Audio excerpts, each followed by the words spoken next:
अगर तदबीर इतनी सहल होती तो अब तक किस्मत आजमाई कर लेता। मैंने खुद कई मर्तबा अपने आप से सवाल किया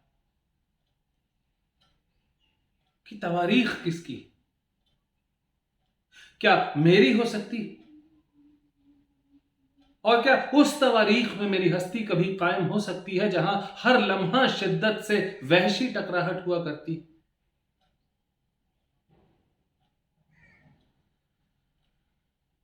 ऐसे फानी का कहां तक एतबार किया जा सकता है।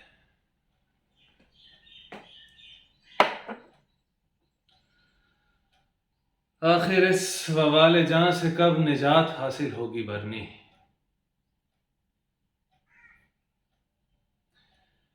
अंदर ही अंदर ख्वाहिश उभरती है कि इस कश्मकश को तोड़ के हज पे रवाना हो जाओ, रुआब के सामने जिंदगी बिछा दूं और रूहानी सुकून हासिल कर लूं, रूहानी सुकून हासिल कर लूं।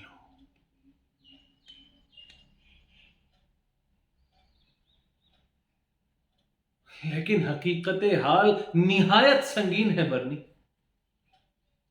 लाइलाज बीमारी शख्स को मैदान में खुला छोड़ने का मतलब होगा नई बीमारियों को दावत देना।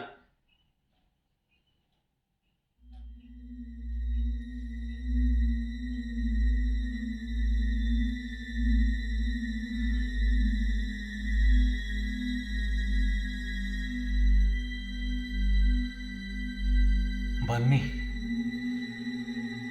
हजारों खूंखार गिद्ध सर पे मंडरा रहे हैं, जिनकी खूनी नजरें मुझ पर जमी हुई,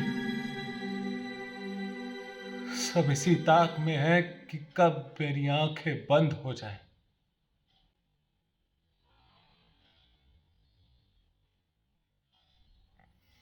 ऐसे वक्त पे तख्त छोड़ने का मतलब होगा खुदकुशी करना। मैं अपनी रियाया को किसके भरोसे छोड़ दूं बन्नी। मैं अपनी रियाया से जुदा नहीं हूं।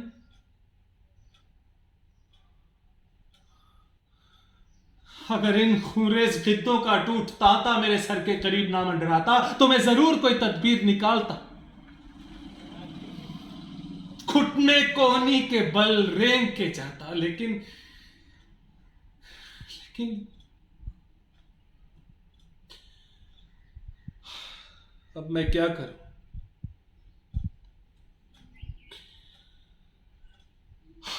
खौफ के मारे नींद की पलकें जवाब देने लगी।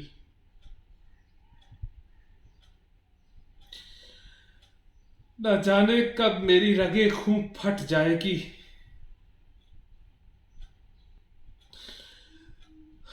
दोज़ख की ये पोशीदा ताकतें क्यों मुझसे इंतकाम ले रही है बरनी। क्यों ये खौफनाक शक्लें मेरे इर्द गिर्द मंडराती रहती हैं।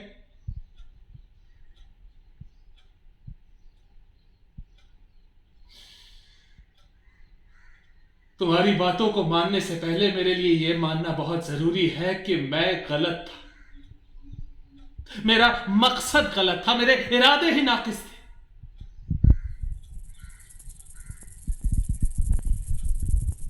जब तक लोग मेरी बातें नहीं समझेंगे तब तक ये कत्लेआम यूं ही चलता रहेगा।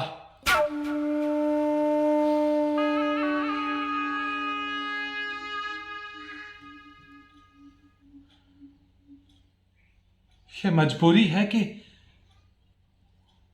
मौजूदा एक ही जिंदगी है, इसलिए मैं इसे नाकाम नहीं होने दे सकता। अगर ये नाकाम हो गई तो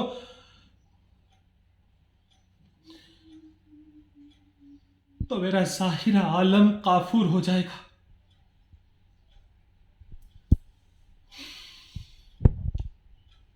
और ये वतनहाई मुझे खा जाएगी।